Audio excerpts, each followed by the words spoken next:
Nobara is coming back. I'm not going to entertain this discussion. Nah, I'm trolling. If you don't believe she's coming back, obviously let me know down below. But I'm going to be telling you why she's coming back and the ways in which it could be different with her coming back. First, the reason why I believe Nobara is coming back, and I'm very, very firm on it, is the ambiguous nature on her death. So far in Jujutsu Kaisen, every death has been very consistent, has been shown us to the audience. There hasn't been a question mark on whether the person has been coming back or not. Whereas Nobara is the currently only character we've seen in the series where we are still numerous chapters from her previous death and still deciding on whether she's alive or not. So in my opinion, it would be kind of poor writing from Gege if he was then to make this so ambiguous for so long, then a couple chapters later say yes, that she has passed away. In shonen, anime, or in general, once there is a percentage or a 1% chance, that does mean to us as the audience that there is potential something that can happen with her character. And I don't believe Gege would have referenced any of this if it was not for the sake of her coming back. You can call it copium, but in my opinion, I believe it just wouldn't make sense for that to happen with no real knowledge on her outcome still to chapter 204, being 60 plus chapters since the release of when it happened. And in my opinion, it would be inconsistent with the way Gege has written his character deaths for there be no knowledge in that regard. Now 2, there is also the argument that because she has not been in the story for a long time, that it would make no sense for her because she has been too weak or not important. And this is where I disagree. If you go back to even season 1 or even other characters, Maki was nowhere near of significance as a character as what we assumed, and now she's become one of the most important characters and fan favourites in the series. The way Gege writes his characters, you never know when someone can be of importance, and he doesn't really need to require so much time on a character to give them an importance in the story, as we saw the perfect preparation where we saw Maki begin her slaughter of the Zenin clan, and then to her now epiphany in the last coming up in the Sakurajumo colony where she went and fulfilled her revenge against Naoya.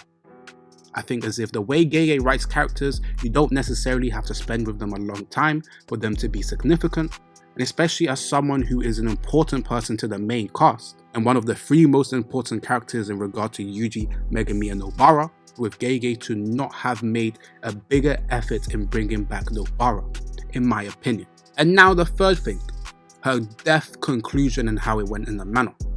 Now this is where we get to extreme levels of copium, because I'm going to tell you right now, reverse curse technique 100% does not heal Mahito's thing because it's a changing of the soul from ideal transfiguration. There's too many things to highlight to us that reverse curse technique does not work on Mahito. First, if we go back into the anime, because what we could assume there's a potential mistranslation. In the anime, Mahito says it doesn't work in Junpei in the arc. You then also get in the fact where Mahito states that he should have damaged Junpei physically instead of altering his soul, so that Sukuna could use reverse curse technique on him. And we get one of the most important things from Shoko where she indicates that reverse curse technique can do nothing about the transfigured humans once they're transfigured. And if she is one of the most proficient users of reverse curse technique, I believe her weight of opinion makes a lot of sense. So in my opinion, the whole concept of Nobara getting reverse curse technique to stop the potential soul damage that was happening to her face wouldn't be consistent, and if she was to come back, I believe she will most likely have an eye patch like a pirate, meaning she would be able to cover up the damage that was done from Mahito. But this comes to an interesting dialogue because I do believe she will get reverse curse technique based on the fact that she is getting close to the core of curse energy in a similar manner that Gojo did. But I want to diverge a little bit more from that kind of persona of her as a power-up because I think there's a lot more as a character that could become from her. First, her mindset.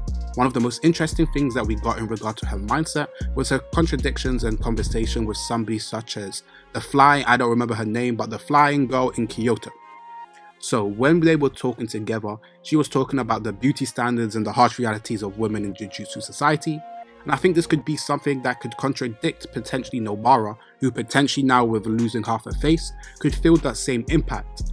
What made Nobara's mindset interesting is she obviously understood the hardships that women would face.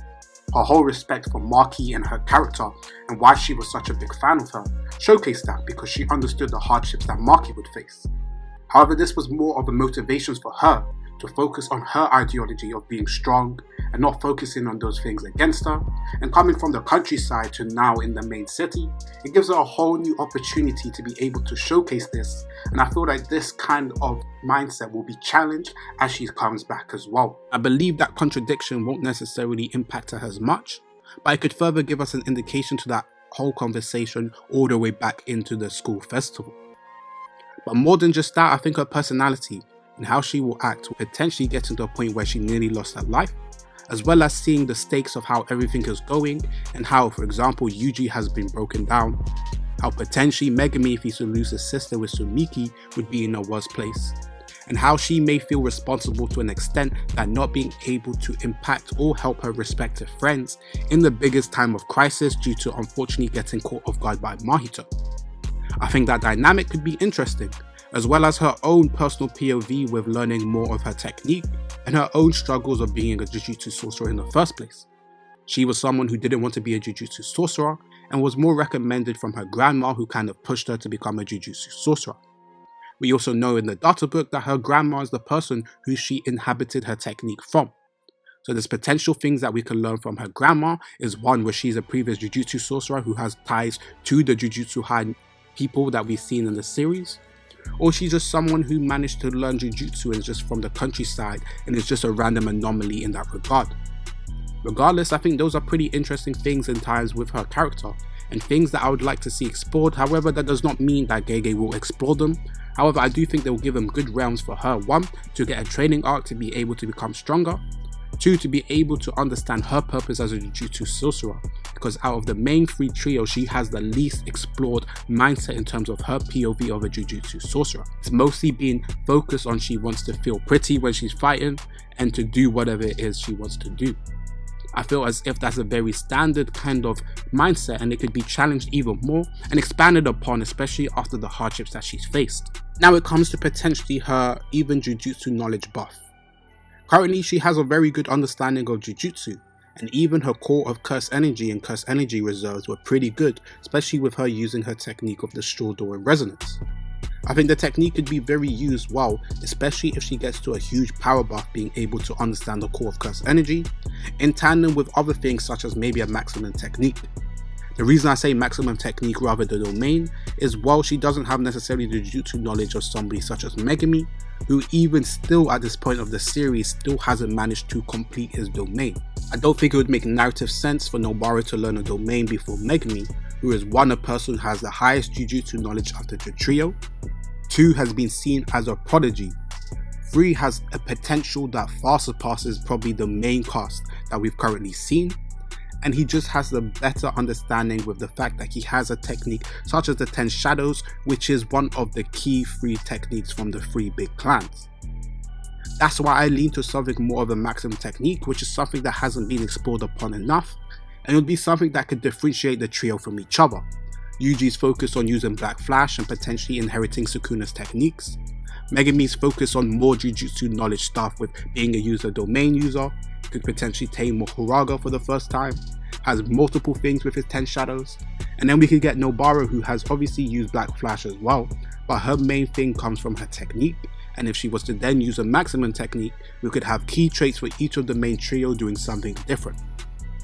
And then we get to things that I think that would be interesting is her technique being in tandem, especially used in the latter stages of the fights. Her being a technique that obviously hits the soul, it has big impact. Soul has been something shown of huge significance in Jujutsu Kaisen in general. So having something that can attack it straight away could be something that becomes key in the future battles, especially if she gets a good enough power buff where she can be on the level of Megumi and Yuji, and furthermore when we get to them in the series where they get to far stronger combatants. It could also be in tandem with her use of reverse curse technique, which could fix her biggest liability being her durability. And that, and finding different ways with her creativity with her technique, I think it would put her in a whole different light, and I feel as if a lot of people who believe that potentially she's being wasted as a character would not feel the same way. And now finally, to kind of top off with the whole power buff with Nobara, I don't believe she's going to be some special grade, and I mean at the bare minimum I would like her to be a grade 1 sorcerer. I feel with her being at least a grade 1 sorcerer, she will be impactful in the final arc, especially with her usage of her abilities. Currently, Gojo hasn't put her on the level of the people as potential, such as Yuji, Megami, Yuta, and etc. However, that does not mean she will be weak. There is multiple ways where she can become strong enough to be useful and to be impactful in fights. Even if we go back into the previous fight, she showcased so much stuff against people who were stronger than her and being able to push herself to the maximum. Now that in tandem with her eventual power buff, potentially reverse curse technique, maybe even a maximum technique, she becomes useful, potentially grade 1 or more, in which she could become a key sorcerer in the final arc in the series to come. Now, what if she doesn't come back? I feel two ways about it, because one, I believe her death was impactful, but because of the way the nature has gone and we haven't really had consistency on terms of whether she's alive or not, there is a potential of why I believe she is coming back, but let me entertain the idea that she isn't. There is first the fact that they did say it's pretty much a 1% chance, so it isn't still confirmed that she can come back. And then we get to the thing with Yuji and Megami where we have that little conversation when Yuji asks Megami what happened to Nobara, and then Yuji responds, "I get it." That could indicate to us as the audience, it could be a way Gege was trying to convey that maybe Nobara isn't coming back, but I've seen it in a different way, but I'll continue to entertain that idea that she won't come back. Could it be seen as bad writing? Well, people will say otherwise. There are certain parts in the series where people's unfortunate death are done to shown as a catalyst to other people, whether that was Nanami with Yuji, whether that's Haibara with Geto, whether it's Riko, Amani, and then Gojo. There's lots of indications of a character's death being used to push the character. So in that regard, it could be seen as a new way, especially as someone we didn't expect to die at this point of the series, and it could be another way in which that maybe that is the conclusion of her character. However, I do believe on the opposite, because I do believe there is a lot more to explore with her, like I have mentioned already, as well as I believe it would be a little bit of a waste of her character, who added a nice dynamic with our main cast, as well as being someone who necessarily hasn't been explored enough in my opinion. This makes it for me personally that she will come back. I don't know when she will come back, but I do believe in Gege to have a plan for her character, and my main reasoning is the fact that every death in Jujutsu Kaisen has been very clear cut, and this would be the first time in the series that we haven't seen a clear-cut death, and I think it would be inconsistent in Gege's writing. But let me know your thoughts and opinions. Let me know your thoughts and opinions in terms of her mindset. Let me know your thoughts and opinions in terms of her power buff. I kind of wanted to stem away from the usual reverse curse technique talk, as I have a previous video where I predominantly talk about that. I wanted to talk about different things into regard with her character and how she can come back and impact the series. But thank you guys for watching. Make sure to like, comment, share, subscribe. Check out my second channel, affiliate links and all of that in the description.